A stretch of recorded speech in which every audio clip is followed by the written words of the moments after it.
on Rocky.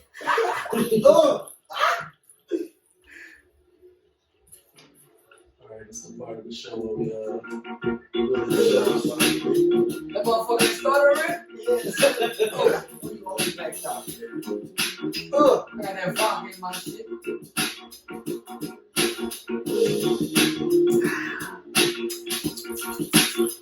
Taste it.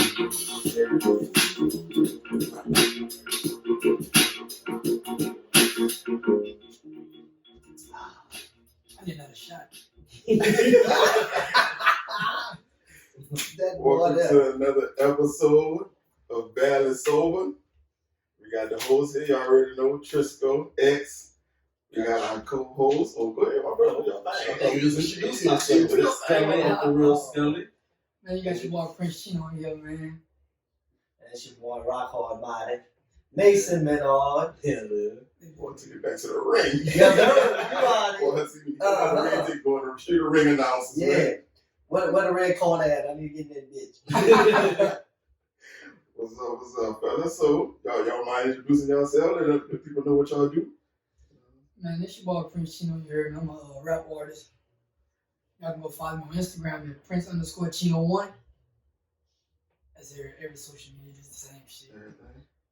That's your boy Rock Hard Mighty. Once again, I'm a professional boxer. 36 wins, 25 by way of knockout, only 5 defeats. And you know, I'm straight out of rain with it, man. Oh, yeah. All-time hero, man. Yeah, I've been putting that keep on your back, man, when you first started. man. You don't really have that pressure when you first start. It's when you get up there and you start getting them eyes and everybody viewing you, you know what I mean? And then you got to live up to that certain criteria.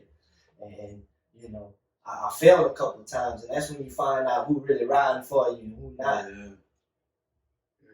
Everybody cheering for you when you win, and then when you losing, it's kind of like, Yeah. we knew it. Yeah, We yeah. knew it. That We shit told be you. aggravating, We boy. told you he ain't made it like that. He can't compete with the big dogs, but it is what it is. You know, I just gotta bounce back and show him I can. And even that Tyson acknowledged you, so that gotta mean something. Yeah, I you know what I mean. I had that knockout in 2016 that was heard across the world. I had people in the UK hitting me up about it. I think it was like knockout of the year. Yeah, it was. It still to the day. It's Showtime. #1 knockout. 1-punch knockout till the day. Oh, yeah. Yeah, that bitch was crucial. So how it feel to be amongst the local greats like you, Dustin Poirier,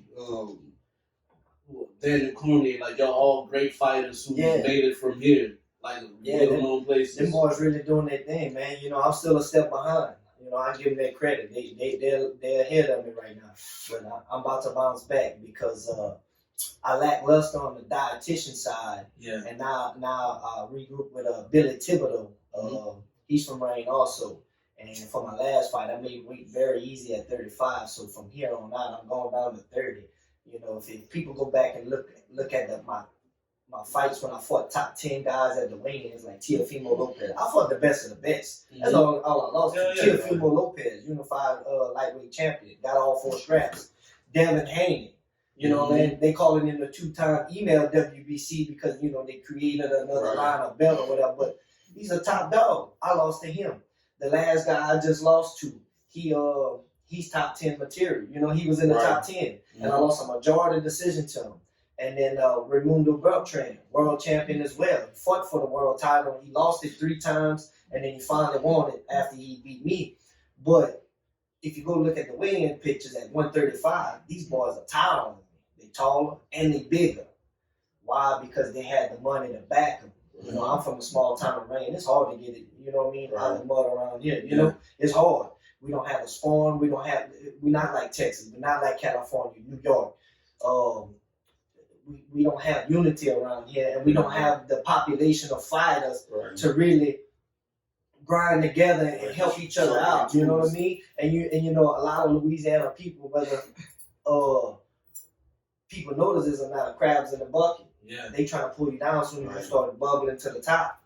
And so now I'm gonna make that move down, go down to 130, and I think I can make some noise at 130. I'll be their size or maybe the bigger guy. So what inspired you? What made you want to feel like this is where I want to be? Man, I was a badass kid. You mean what you mean to spot like to start? Yeah, from the boxing, jump. like this is what I want professional, like right there. So when I got to about 13 is when I knew this is what I wanted to do. Because like, you know how we had them things in school? I forgot what they were called. Career day shit and all that. I'm just talking about jumping for height. Hey, I killed it for jumping for heart, boy. I be double jumping, skipping. You know that boxing came in handy.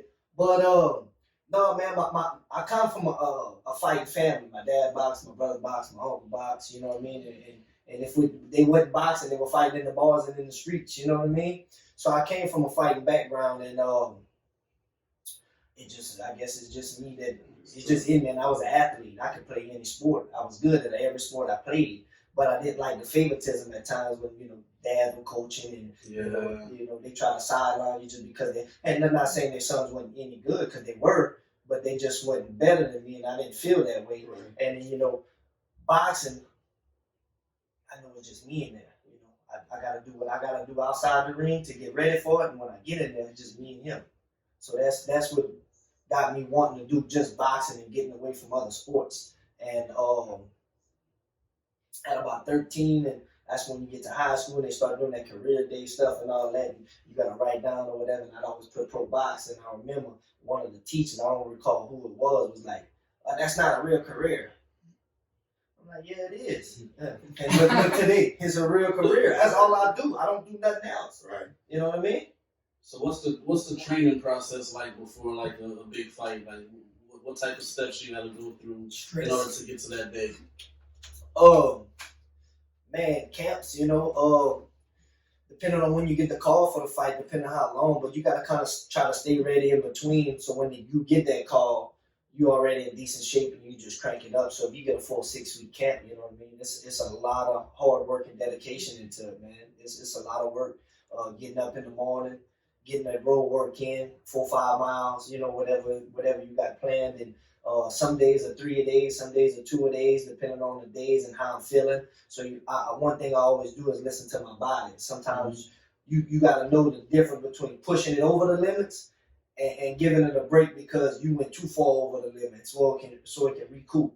So that's some things you learn through the process and stuff like that. But camp wise, it really gets hard when we from Louisiana. There's nothing but good food around here, and I like to eat, bro. You know what I'm saying? And so the dieting part comes hard, and when you got holidays and stuff, and you cutting weight and you eating certain things because you gotta stay with the good fuel in your body.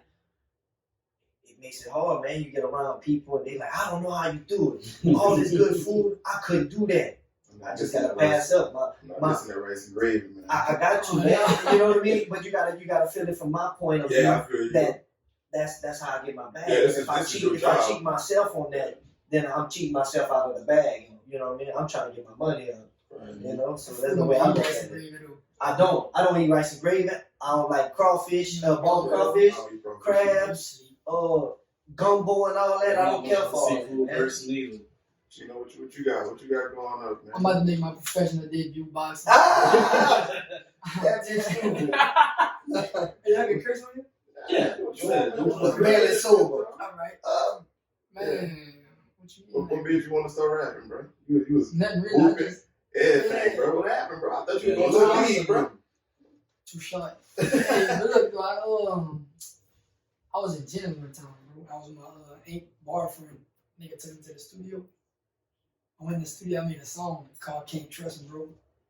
I just put that mother out on SoundCloud. It did like 100,000 views. I was up from there. It was up from there. I see, boy, fuck everything. Man, you started writing, bro. It wasn't hard to just come up with them. No, you just little punch in. Yeah. I ain't gonna lie. I'll go try for him. I knew something was up. You knew he ain't had balls like that, man. Had to be the white boy behind the scene writing for him. So you got any new projects coming out? I just dropped the tape called Long Road. Yeah. Long Road, where you can find that? All platforms. I got it. You got featured on that, it was just you, the whole thing. I'll barely be doing features, bro. Yeah, that's it. I seen it was out there in Canada, bro. How was it, bro? There you go. There you go. I told you. Just time. I don't know. Traveling, bro. Traveling. Bro, I feel like everywhere is the same, bro. Yeah, I managed to shoot a video out there, huh? Yeah. Yeah. Which video that was again? All in. Yeah, all in. Who shot that for you? Who shot that video? Dude named Cinematic. I need to be shooting for everybody. He would flood me with it right now. Shit. That nigga hard. I was shooting a video, bro. Nervous? No, like every other video, bro.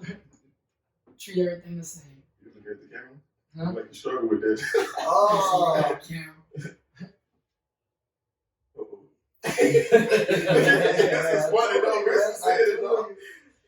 He said you looking at the camera. What you up looking? Nah, I see you had a hard time looking at it like you be nervous. On the video? Yeah. Just come natural. I'm saying. I didn't know you get asking no question, but he's like, you look in the camera. I'm just saying, because like you be having a hard time with that, like you be nervous, man. Or just when you're in your zone, you're in your zone. I don't know, bro. It just, I can't answer that, bro. I be nervous. I don't be nervous. I just be performing, bro. The biggest show you did so far. Biggest show. Biggest performance. So biggest show probably was at the district with 3 Kings. Right. That bitch was turned. Then I did another one with the 6 in them was dumb turn. The pandemic, did the pandemic change the way you have to maneuver with your music? Just everything's still wrong the same. Yeah, I ain't big yet. You know, like that boy said, hit me up in a couple of months or something, you know, something like dinner or something. Who you looking forward to working with? I just did a feature with Tech, you know Tech? Yeah. You know the game, huh, from Cat? Yeah. He hit me up. Talking about he trying to work or some shit.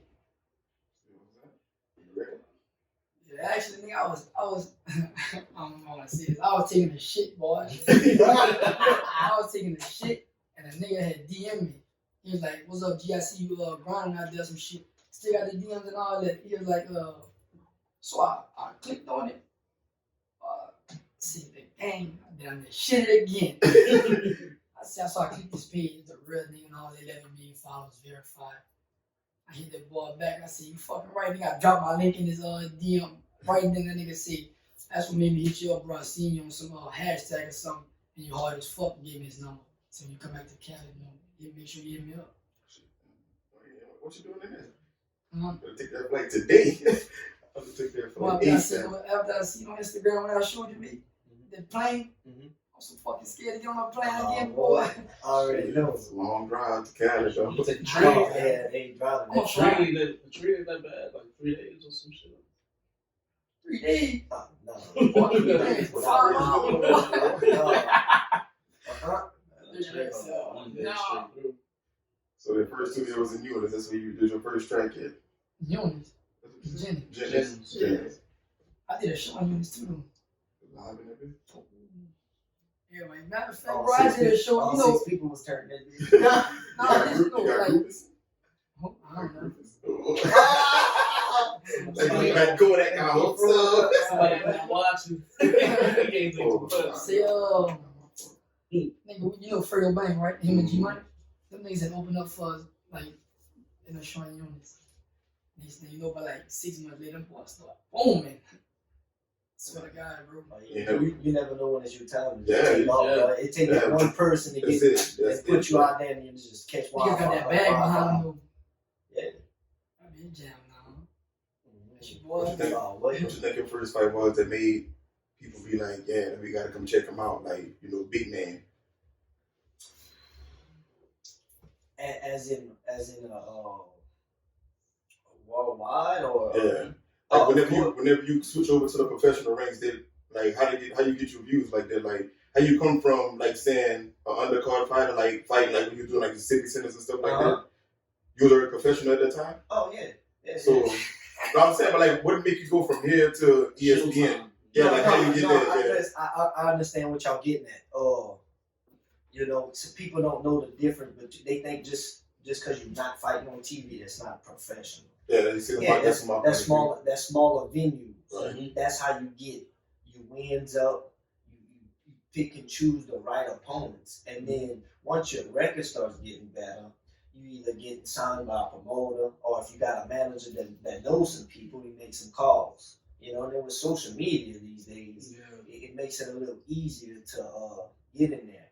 But boxing is real slimy sport. You know what I mean? A bunch of middlemen just pinching off the top.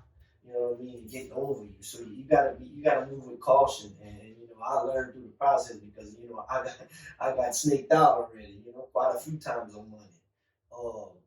But at the end of the day, the to get there, I got with a promoter who had the connections to put me on TV. And once I got that first TV fight, and that was the B side. That's the one where I knocked Homeboy out, and it was the number one knockout till today on Showtime. So that right there, when you make that kind of statement on your first TV fight, boom, they blow. You know, like I said, social media. They started blowing that up all over YouTube, Instagram. Still to the day, I get tagged. And you know, we close to 5 years from that. April makes 5 years from that fight. And I'm telling you, just probably 2 months ago, I got tagged in another thing that they used it on Instagram as knocked out. Matter of fact, this was just 2 weeks ago. I can go on my messages right now. Somebody sent it. A couple people sent it to me on Facebook, and it's mostly old time fights of people getting knocked out. And my highlight was on that reel. It was like a 3-minute reel of different knockouts.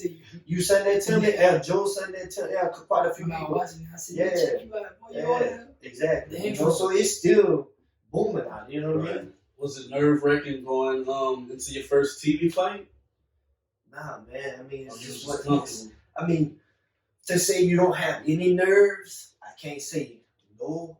You get that little butterflies, you know what I mean? It is what it is. But to say like I was, because this is what I do and I can't freeze up under the lights. I gotta go out there and perform. Yeah. So you can't mentally beat yourself up before getting in there. Man, everybody gonna be wild. No, that's what I want. That's in my mind. That's what I want. I want everybody to see my talent. Let them see that I'm the real deal. You know what I mean? So you get in there and perform like you're supposed to. So what type of music, like, do you listen to music, or like, what is your routine before you go out there and fight? You have like a routine that you do to get yourself focused on the fight? Nah, man, I just try to, you know, I'm with my team in the back. We bullshit stuff and wrap up and get ready. And I usually get my headphones and I just put some music on in the headphones and, you know, just like music. Yeah, rap. Anything specific that like you don't have a go-to song that you put on when it's that time? That all the time. Oh shit. No, man. You know, so if y'all ever watched any of my TV fights, y'all know I always walk out to Chino shit. You know what I mean? We from the same town and all that, so I represent, and you know his shit good. You know, so I fuck with it. So I come out to it to help, you know, publicity for him as well. So we work together on that shit. You know, that's how we stay linked up like that. But in the back, you know, I listen to a lot of Louisiana people, Fredo Bang, NBA Youngboy. But then I like my favorite rapper is Moneybagg Yo. Yeah, he underrated. He's way underrated. I like him. I fuck with that boy hard. But boys like that I listen to in the back, get me in the mood, you know what I mean? How y'all connected up like that? You know, with him walking you out and stuff like that. So now we a good bit in age apart, you know. Probably 9 years? You 23? Yeah, I'm 32, so we 9 years apart. Him and his brother Bull coming in the gym, you know, when I was like 10. 12, yeah, 13. Your brother was like 10, he was like 12, and the Rain Gym, they came in there, and I was older, so I started helping them out in the gym and stuff, and they were winning, you know, they were actually good. The boys could fight. Nice streets. Yeah. They could actually fight, man. I'm telling you. I didn't put the gloves on my goals. I mean, but then I wasn't boxing for real, but y'all you just out there fucking around. They were trying to hit you, and you were like dying or whatever. And I was like, I'm going pro. They boys go pro. Give me one fight and knock a nigga out. At the top. Undefeated. Yeah. So that's so it went from way back when, and then when he started rapping and stuff, we just linked up again, and it just went from there, bro. Yeah. You feel like walking him out, you was a little nervous. Walking him out, or you was good. Oh, yeah, That's you on Yeah. What the fuck out right? Yeah. Buku white folks in there, boy. I said, Oh yeah. And then he show up late. nigga time. Hey, running on the two there. Hey. I'm like, bro, I'm about to walk out. But listen though, Brody, But I thought you was gonna go. He thought I was gonna go last. I'm usually last. But because me and the promoter had fell out a while back because he was the one Too that much was nigga in that thing second. in second. So he pulled up to the second. I'm talking about I'm the second fight. So he thinking, okay, there's probably 8 fights on the card. My boy coming out last. I got time.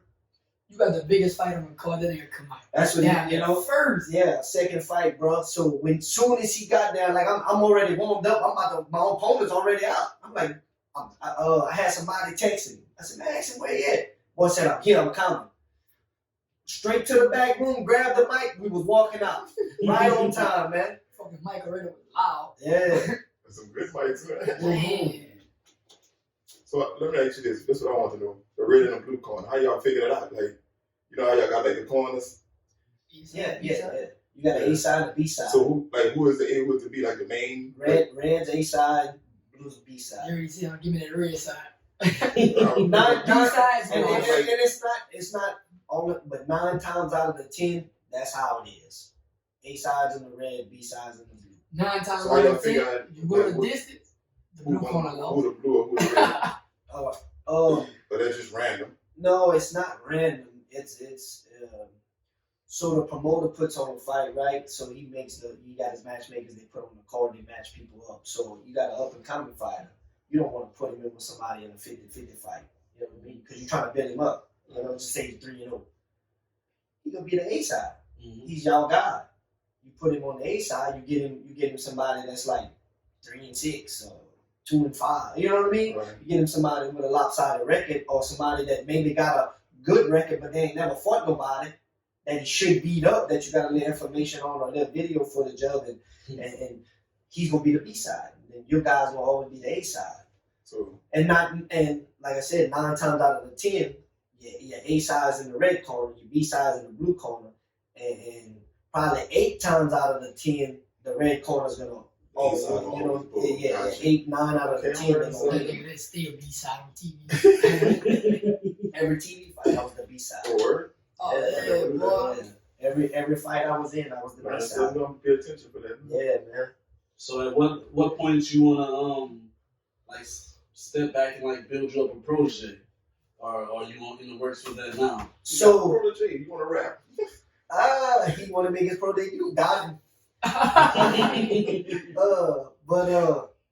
No, I'm actually working with the amateurs right now. And when I get one that's old enough, good enough, that wants me to help him through the pro ranks, then I'll do it. I'm down for it. But right now, I'm still a little too busy to really put my time and effort in. I'm not gonna waste nobody's time. That's just not me, man. I'm not gonna half-ass you.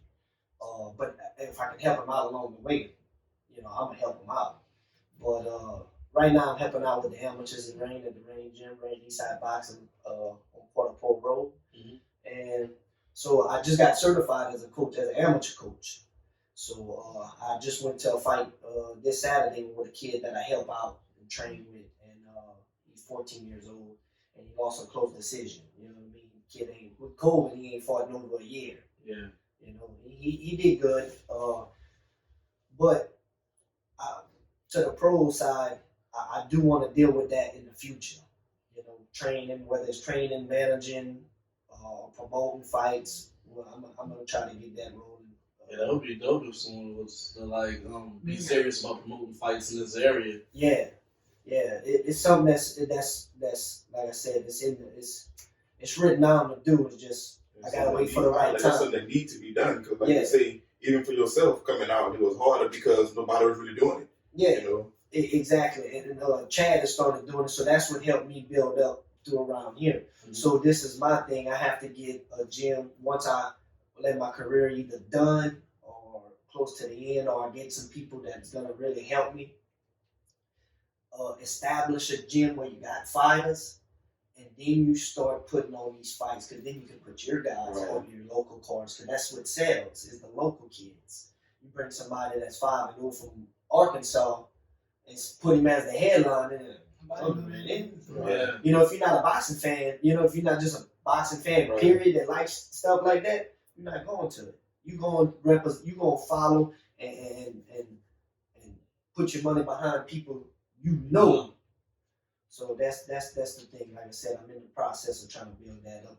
So as the years to come, there's gonna be something. Has COVID like slowed a lot of it down? Big time. It slowed just things down in general. You know, with life. But yeah, fights are few and in between. Like the amateurs, they just had this one night show. The next one night show that's on the schedule so far, May to May. Yeah. You know, because people don't want to put, you know, if you got to rent a venue, you kind of putting yourself in the hole, you know. But if you got your own venue, you ain't got really no overhead. So it don't matter if 10 people show up to your fights. You still making profit because, you're breaking out even, you know, with your light bill and stuff like that, you know. But if you don't have your own venue, you got to rent your own stuff, then you put yourself in the hole because you can't have that audience, you know, or people not coming out because they're scared of COVID. They should have a lot more live streaming at the venues that people have. They do have live streaming, but the thing about live streaming, people are sketchy on live streaming. That stuff cuts out because like they got a big network called The Zone, and I just fought on it, and I see people post about it all the time, complaining, "Oh, it cut out," and you know they got them crack code streams or whatever that's for free and stuff like that. They got people saying, I should have just got the because people that had it ain't even that got the cheap for free, and it ain't never cut out. But the main network cutting out left and right. So a lot of people are sketchy on streams, and you can't get especially for smaller venues, you ain't getting the people paying $9.99, $12.99 to watch that because they just want to watch you. They don't care about nobody else on that small card, and you may get 10 people, rather but if you was at a live event, people want to get out. Yeah. They want, you know, if they did a little house party, then you got 10 people watching on TV for $9.99, rather than they go out to the venue, everybody have a ticket, everybody start buying drinks, because you know what, they make it an event now. They go out and they go party and then they go home. So that's the difference. So with that, it's just kind of like, the next move, you got anything scheduled up? Like, is there a fight scheduled up coming up? I'm actually texting a guy right now, but he's trying to make the fight for 35, and I'm trying to go down to 30. Matter of fact, he just mentioned me that like just now, and I'm gonna see the details on it. I really want to go to 30. You know, if the details ain't great, if it ain't no over the top money for it to make sense business wise, I ain't gonna take it. I'm gonna keep going with what I said I was gonna do before I took this last fight.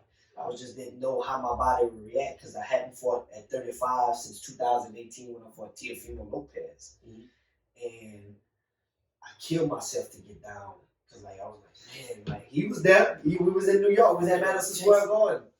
Yeah, he was with me, and look, I was sucked dry.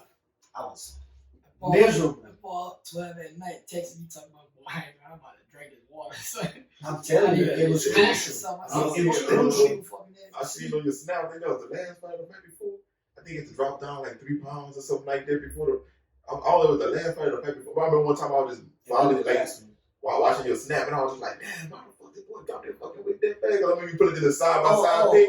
It was like 154 and 1. Oh yeah. I know what you're talking about. That was my last fight, but it was easy because all I did was cut my water, and I did a couple workouts, and boom, I was there. That's what I'm saying. My last fight, so I hadn't fought at 35 in 2 years. My 2 fights that I had in between there was at catchweights. One was at 38, one was at 47. I made that easy. My thing was, and that's when I started with my new dietitian Billy, and I felt good. I felt bigger. I felt stronger. And I fought at 38 and 47. So my concern in my head was, man, I hadn't fought at 35 since 2018. I struggled to get to 35. I thought I was going to move up to 40. but I was kind of basically doing. I had a dietitian that was kind of when I had problems would help me out. But far as for putting me on an eating regimen and making sure my shit was good, he wasn't doing that for me. So when I got with Billy and I just took this last fight, I'm like, man, this is a winnable fight. Let me take it. You know, and I made 35 easy. I weighed in at 33.8. And I was still eating carbs all the way to the dead weigh-ins. I didn't have to get up because he was with me. When I fought in 2018 against Teofimo Lopez, I had to get up in the morning and get my sweatsuit on and go run on the treadmill and stuff and shadow box and hit the mitts for 45 minutes to get that extra weight so I can make weight for 135. This fight, I even had to get up and do nothing. And then with COVID, it makes it harder to make weight because as soon as you get to the venue, they send you a couple days earlier than normal because they want to do the test and make sure you. The first 2 days, you got to stay in your hotel by yourself.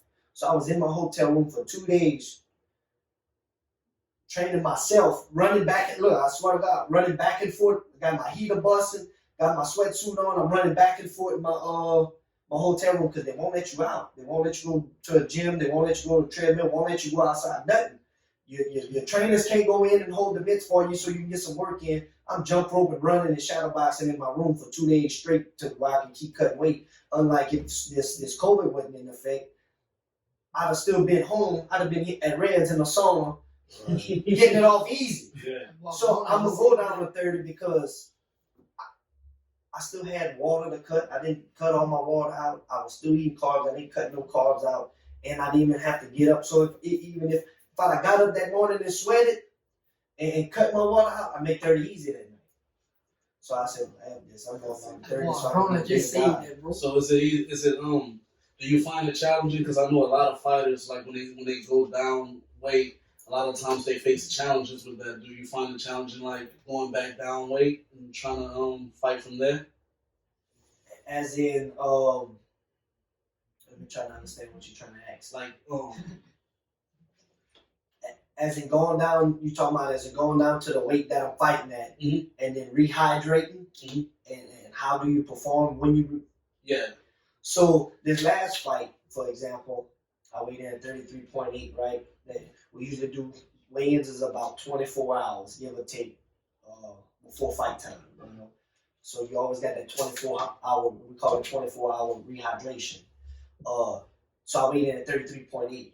When I left my room to go to the venue, I was 147 pounds.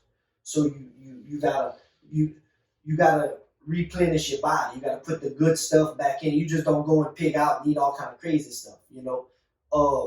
But this is the thing. This is why I'm saying I'm gonna go down to 30 because, for example, last night, I don't know if y'all seen that fight on ESPN, the 130-pound champions, Burchett and Valdez.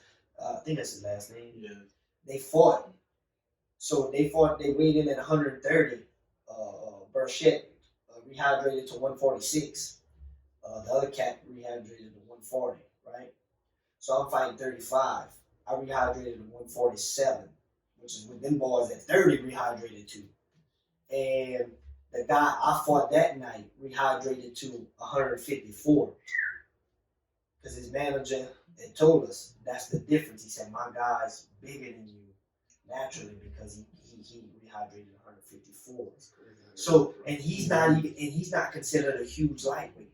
I'm a decent sized lightweight. Teofimo Lopez, that fight I rehydrated to 152 pounds.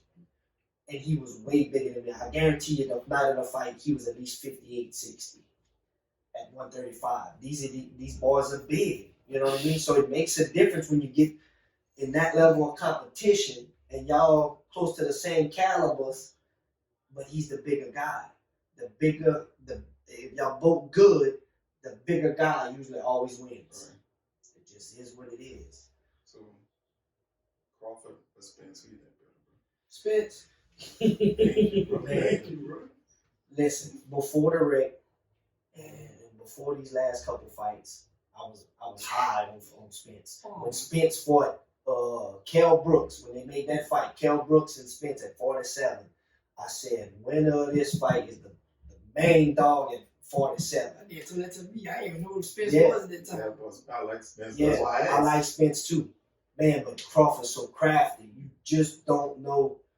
I don't know. I like them both, man. It's more of a 50-50 fight for me now. Because before you couldn't have told me Crawford couldn't beat. And they So that Spence jab will bust And him they out. He trying to does. make the Heyman Lopez fight going. That ain't gonna happen. Lopez. It's not often I'm wrong about stuff like that because I understand the business side of it. The business ain't there for Haney. Lopez is gonna end up fighting his mandatory or Camboza Jr. because the money ain't there for him and Haney to fight right now. So Teofimo fighting for top rank, right? And he's a big 35, and he just stated, I got 1 or 2 more fights at 35, and I got to go up to 40. Dude's that big. Top Rank has all 4 belts as a promotional company in the 140-pound division, which is Josh Taylor and Jose Ramirez. They both got 2 belts each. They're about to fight each other to unify. So Teofimo fights his mandatory to stay busy. Boom, them boys fight. The winner's gonna have all 4 straps. He's gonna get that. He go up and go fight for all 4 straps just like that. Possibility. Not saying it's gonna happen, but that's a great possibility because they're all fighting for top rank. You know what I mean? So they fight. So now he can go. He'd be the first person, if I'm not mistaken, ever to win 4 titles, all titles unified, 2 weight divisions. That's why the Top Rank put some good fights together, bro.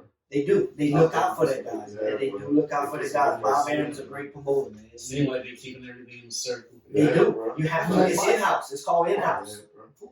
That's why the Crawford Spence fight never really gets made because they fight for different people, different promoters. It's I hard feel to like, make bro, I know I'm just watching video like everybody else, but I just don't see it in Crawford's eyes that he really wanted with Spence, bro. I feel like he talk like he want to get in the ring, but I feel like the eyes say a lot, He bro. talked too much. Spence The was so eyes say a humble. lot, I'll man. punch on him, me. it. It's And possible. Spence heavier too, though, you know? Yeah, he's the bigger guy, Yeah. no doubt. Spence What heavier, you bro. see, you know? Both good. The bigger guy, what? You Spence always in the 8 corner. I'm still. Listen, when the fight gets made, I'm still going for Spence. But what I'm saying is, I think it's gonna be a lot closer fight. Yeah, I don't think Spence gonna just, walk through him or Yeah, go through just- him. No. yeah. I feel like it's gonna be a good fight, but I'm still. They thought Kell Brooks was going to give Crawford a hard time. I thought, yeah, Brought South Point. I just didn't know how Kell Brooks was gonna be since he had 47 in a few fights, and since he took that Spence loss and then the Triple G loss. Well, the Triple G loss, then the Spence loss. So I was skeptical on how he would perform. But I like Brooks as a 147-pounder when he fought Spence, and he just ain't the same no more. You know what I mean? And Crawford annihilated him. That boy was busting Spence up at first, though. Who? Brooks? Wow. But that was, you know what I mean? That was back then when Brooks was still. I feel like Brooks was still up Bitch there, was bro. fast. Oh, he was. And I feel like He had the belt. Yeah, yeah. I just feel like his name, not gonna sit in the household for us because we got our favorites. Once you got your favorites in your head, it's kind of hard it's to. kinda hard, yeah. Yeah. Speaking of favorites, who's your top 5 boxers of all time? Me. Ah! That was a big man.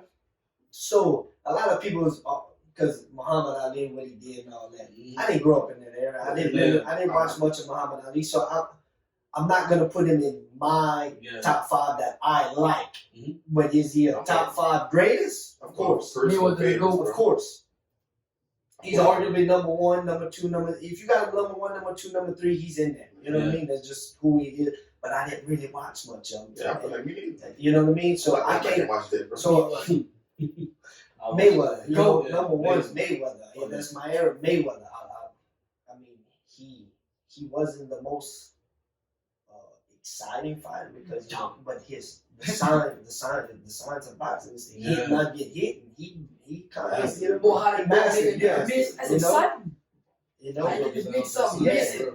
but I mean, yeah, he's excited. Boy. His talk game what made it more exciting because he talked so much shit. People wanted to. You either was riding with him or you wanted to see him lose. And that's why you paying your money. And that's why they paid their money. They thought everybody was gonna beat him. You know how you know when you're good, though? When a nigga tell you, look in your face and tell you, Boy, you can't beat me. I'm the truth and still bust you up. Oh, Yeah. boy. So with Mayweather #1, I'd have to go. I was a Triple G fan. Triple G was my boy. Feel like he got robbed. Both fights with Canelo. I thought so. I thought he edged him I'm out. trying But, to tell people that they don't listen to me. and if they make a part 3 right now, he don't beat Canelo. I don't think he beats Canelo at all. I feel like the last time he got robbed was his last chance. Exactly. I think he's on a decline a little bit. I could be wrong, but if even though he's my guy, I picked him for them 2 fights, and they would fight now. I would not pick him.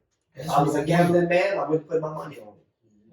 Like a brick. Unless the odds were, if I'm a bet 100, I win, 1,000 or 1,200, then it makes sense because he got that punch. But Canelo's chin so good, But I would put him 2. 3, I would go with Spence. I like Spence. I would have to go with Spence for sure. Chico.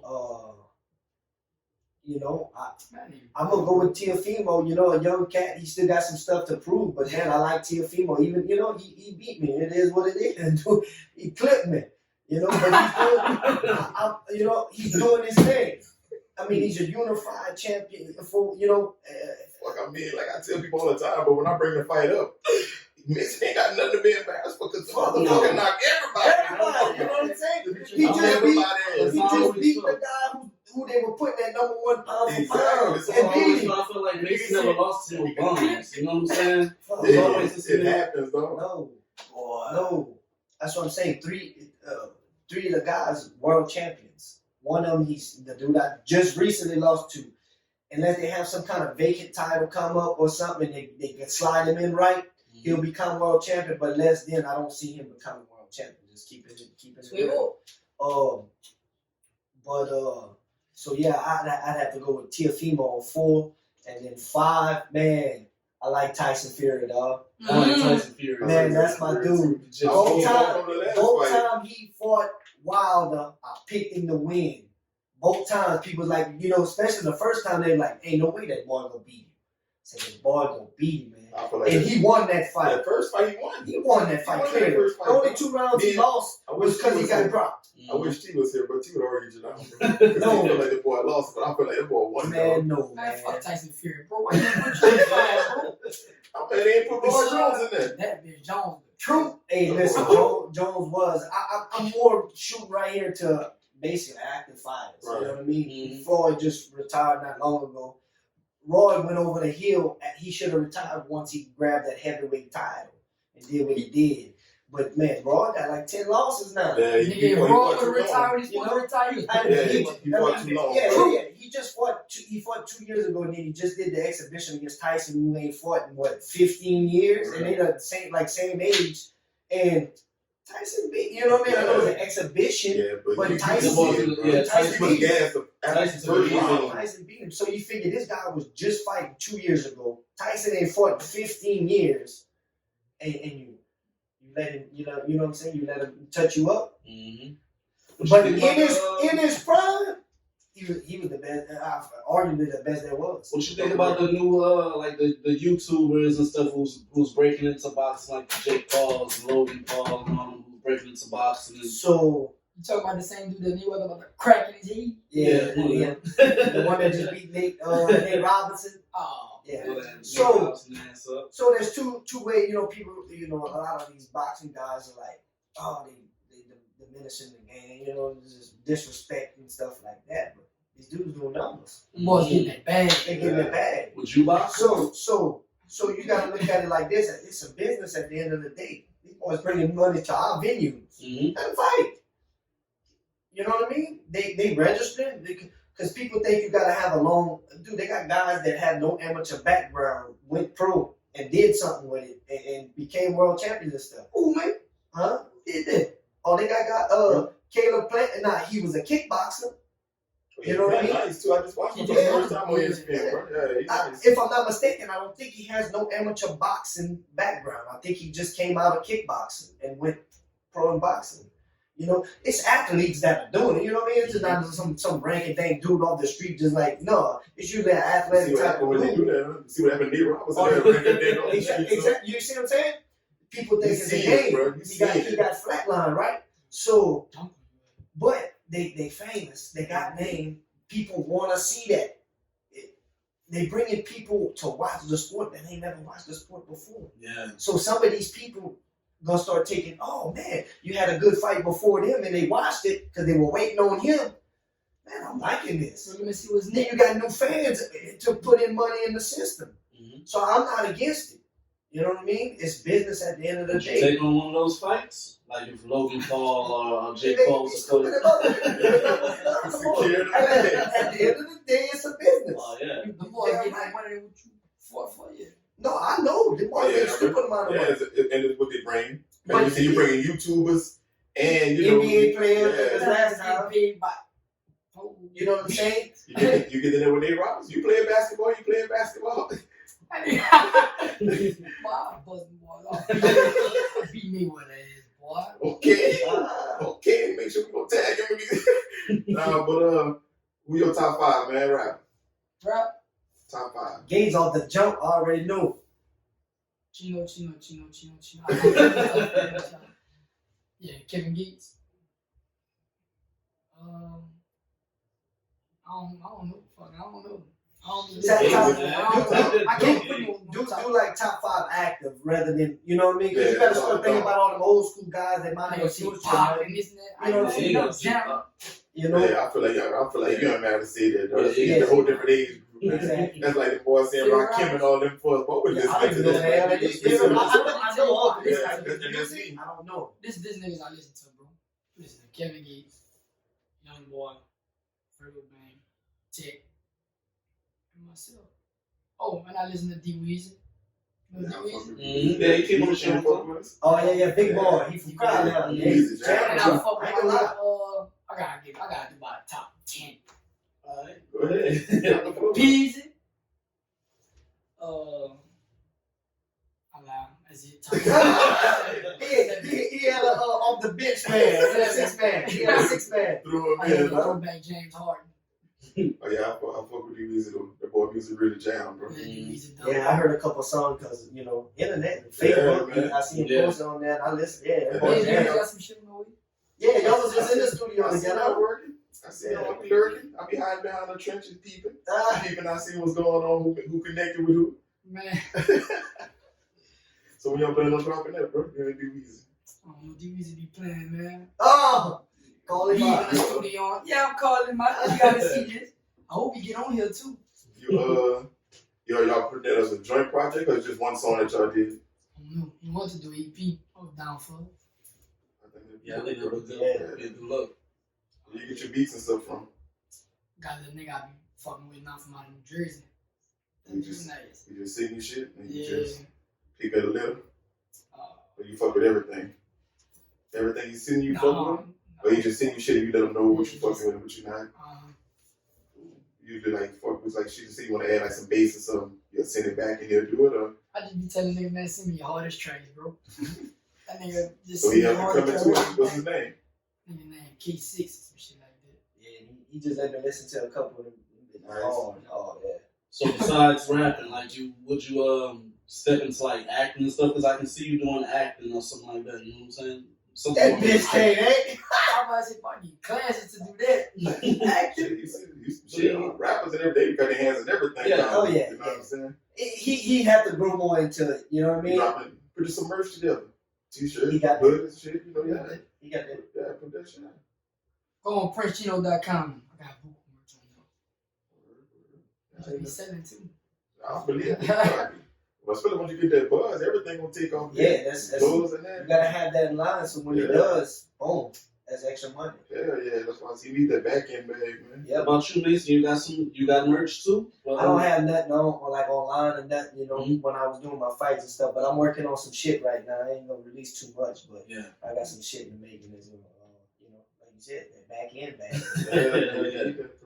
Yeah. I can tell you go live. You'll say how Boosie went to IG and started making buku money, man. It's the coldest hustle I ever seen. Yeah, bro. Like funny, dog. you gotta look at But that you know, either way. but you gotta figure, you know, Boosie already got that fan base. You know, Yeah. he already built that. So now, you know, he a character with it. You know, and he just keep it real. You know, Yeah, I at feel the like- end of the but day, I keep feel it like real. I don't think he be trying to be funny though. No, Yeah, but that's just him. But you know what it is, though? Louisiana, bro. Oh, Yeah. Louisiana, bro. I feel like I done been places and I said some stuff and people just bust out laughing. I'm just like, what y'all laughing for? Like I'm serious, you know? bro. It's just like- that's how you talk. That's just what it is, bro. It's the way we talk in our lingo. People like get a kick out of it. You know what I mean? Because like I've traveled Right. and I know people from New York and California, and I met people. They're like, man, what? They start laughing. Boy, what the fuck you just said? Boy, You know? when I was in California, I'm chilling with Snoop Dogg daughter and them, right? So I would listen to some songs in the studio. I was like, put that bitch pressure. Boy, everybody died laughing. I said, what the fuck? What y'all laughing for? She's like, what you just said is pressure. What you mean, bro? So no, Yeah. worry about it. That's dog. so, yo, we man, we went different. to Miami one time. You know, naturally, you just speaking. I was just like, man, I'm about to take it back to the house, though. And you know, naturally, you know you going home. And then they had some chicks that was like, where you going? I was like, I'm going back to the house. Cause you already said you going to the house. I'm like, what the fuck? They going home. Yeah, like, I feel like they go like his house. I was like, that's what I said. And she's like, nah, he said house. I was like, I don't know, but I feel like when we all in there just talking, I said I'm going to the house. We all gonna just be like, all right. All right, You know, it's like natural speaking for us, bro. It's crazy, Lingo, bro. water. Yeah, See, like that shit, it's really chilling. Yeah, different. I be getting on the ass about it, though. 'Cause I'm like, bro, we don't talk right, bro. That's broken English, dog. That shit ain't sexy, though. But you know that they like it, though. You know they like it, bro. That shit crazy, bro. That niggas about to take it back to the house. Yeah, Think about that shit really funny. like it blew their fucking mind. It was like, what's that? Hey, look, a quick little story right quick. Like my boy Cody Bruce, I was his best man at his wedding. His wife, when they started dating, I was on the phone. And at that time, I had pit bulls. I was selling pit bulls, you know what I mean? And I was on the phone with a dude, and I said something about, I don't remember the conversation correctly, but something about he was bucking. She went to ND. She's from Iowa, you know what I mean? She's like, what is he talking about? Bucking. It's a bucking. ING. Hey, I swear to God, but yeah, and put the ing for bucking. So you know what I mean? Oh. And just people that are just with him from people from like Rain, you know what I mean? Yeah. Like, Yeah, man, I ain't gonna Rain lie, bro. got a special You coach. know, you a nigga, bro. I I said, a pit bull fight chickens. Like, yeah, I did know. You know, you know, and fighting chickens was heritage around here, man. Oh, You know, but I get told that all the time. You know, Mhm. oh yeah, you another Roy Jones, man. Y'all yeah, exactly. fight dogs, chickens, Yeah. whatever it may be, bro. Yeah. I been seeing Prince out there fucking with them chickens too. You don't Tell rap him. about it. Tell him. You don't rap You about it. trying to tell him, son? You don't rap about it. Man, you rap about some chickens, bro. Ah, Oh, boy. Or you gotta use in the language and see. that You boy know, you said, flipping birds. You know, Yeah, yeah. the feds come, you tell them, I got chickens in the backyard, man. You know what I'm saying? He fucking around and put cock house in there. Hey, look at that, bro. This boy running the RJ with cocks. What? Them cops. Them bitches make that bread out. What? So they got bread and chicken fight for real. I'm gonna tell you. I mean, I never Bro, been. we almost won a derby for 35 bands, bro. Nigga call the cops. I'm still mad because I had my hands all in there. Oh, what? Yeah, So y'all just bring y'all chickens and people bet on them? Or y'all gotta put y'all bread up on them too? it's the whole nine. Like I said, I never been to, I ain't been to a chicken fight in so long. Yeah, Yeah, you went know- back on quarter pole for a while. Yeah, so it's all the same, bro. So back then, that's how it worked. You brought your chicken, you weighed it, made a match, you know. Weighed the chickens, Yeah, boy. It's just, Yeah, I you never made it do just that, like bro. fighters. I mean, you Yeah. fight, right? You don't want to be at a disadvantage. Remember, the bigger chicken was like, Yeah, I mean, I see what you're saying now, but I never skill went, set. I never done Small with on that. the You east know, side. So back when we would go to Chris's on Porter Pole Road, you go for a hack fight. It's called a hack fight. You weigh your chickens, boom, match them. So just say we all in there, y'all riding with me, y'all like my chicken. So just say you want to bet 100, he want to bet 100. So we got $400 right here between us, right? So I tell the other dude, look, we like to fight for about 400. Man, if y'all could make a little more, we would like to make, 600, 700. because they got more guys with them, or they just got more bread than whatever the situation is. So I ask some guys that might know me or whatever, or just, hey, I want to bet some on my chicken. I still got 200-300 they want me to make. Boom, just say I come back, look, man, I only make 650. Cool, we'll do it for that. So they go back and situate their money situation and make it where it matches. So now you got an even pool. So once they get in the pit and they will release them, you had people on the outside.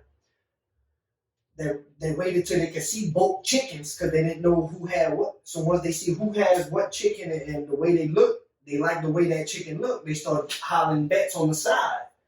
I bet 50, just say you had a white and a red. I bet 50 on the white. And somebody liked the red, the way the red look, or whoever had put the red inside the box to go in, because they like that dude because he been winning. Mm-hmm. I bet you 50. So now you got a bet on the side. They betting each other. Yeah, so that's just how it works like that. How you know like what chicken like this gonna be the one I'm gonna fight right here? Like how do you know like this? Boxing them bitches. You got spawn. So y'all put them against other chickens in the yard. It's like boxing. Hey, that's crazy shit. Hey, man, I gotta block the cops off this bitch though. Raid our yard, bro. Fight them fucking yeah. But back to you in the studio with Snoop Dogg, how that was, bro. You know we got songs together and all that, bro. Oh, word? I didn't know Snoop had a daughter to even make music. Well, she got songs with Drake and all that. Oh, word? Yeah, I never knew that, bro. They call it Snoop Cat. Man, that nigga crazy. Bro, in the studio. I was in the studio with Tank. You know Tank? The R&B singer. Oh, yeah? Him. I don't trust Tank no more, man. It's more like a gay stuff, huh? Man, that's up on him. Yeah, but I don't like nobody that do it, no. It's just the way he explained it, bro. I just felt like I'm not cocking my legs, so bro, like, what you doing? Bro. But yeah, tell y'all did music or just in the studio? I was just in the nigga that be managing me. He on here right now, matter of fact. That boy, he writes songs for Chris Brown, fucking Keisha Cole. He managed her now. Oh, word? Oh, y'all shit about the link up there. Got a song that gonna get on that bitch.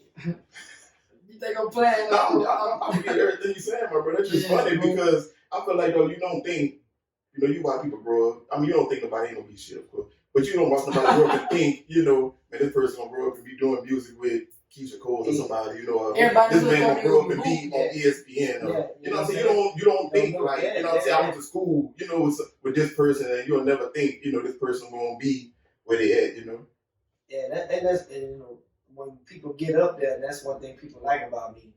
I don't, people do that.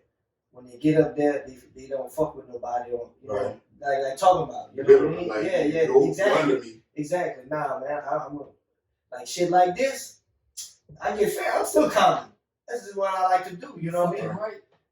I don't care if you only getting a couple thousand views and I do something and it's gonna help y'all out. You know what I mean? That's what I'm about. That's all helping each other out. Yeah. Like I said, but shit, we might have one video, one person might pop, and you're gonna make you go back and look at everybody else shit. Yeah. And somebody might stumble up on this video and be like, I'm gonna go check out this boy music. You on there, go watch that highlight he talking about. You know what I'm saying? I'm all about that, man. I feel like shit, we all need each other to eat, bro. Man, can't no one man make it by yourself.